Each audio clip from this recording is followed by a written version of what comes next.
চোখের জলে প্রিয় কর্মস্থান ছেড়ে বের হয়ে আসছেন একে একে। কারো হাতে অফিসে থাকা নিজের প্রয়োজনীয় জিনিসই বক্সে নিয়ে যাচ্ছেন। ট্রাম্পের বরখাস্তের ঘোষণার পর আন্তর্জাতিক সংস্থা ইউএসএআইডির কর্মীদের এ পরিস্থিতি। ব্যয় সংকোচন নীতির আওতায় এ প্রতিষ্ঠানের কর্মীদের চাকরিচ্যুতে বাধ্য করেছেন মার্কিন প্রেসিডেন্ট ট্রাম্প। নতুন আদেশে যুক্তরাষ্ট্রে বিলুপ্ত হচ্ছে ইউএসএআইডির প্রায় ২,০০০ পদ। বাধ্যতামূলক ছুটিতে অনেকে। রোববার এমন চাঞ্চল্যকর তথ্য জানান রয়টার্স।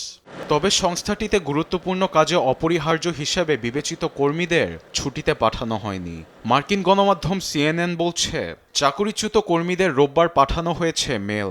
লিখা, জনশক্তি কমানোর অংশ হিসেবে আপনি ক্ষতিগ্রস্ত, এজন্য আমরা দুঃখিত। কর্মী ছাঁটাইয়ের নেতৃত্বে আছেন ডিপার্টমেন্ট অফ গভর্নমেন্ট এফিসিয়েন্সি বা ডিওজির প্রধান ইলন মাস্ক। ট্রাম্পের আদেশে কর্মদক্ষতা ও সরকারি টাকা বাঁচাতে তিনি এ ধরনের সিদ্ধান্ত নিচ্ছেন। তবে চাকরিচ্যুতির বিপক্ষে সাময়িক স্থগিতাদেশ থাকলেও গেল শুক্রবার তা বাতিল করে এক বিচারক। আর এতে ট্রাম্পের কাজটা আরও সহজ হয়ে গেল।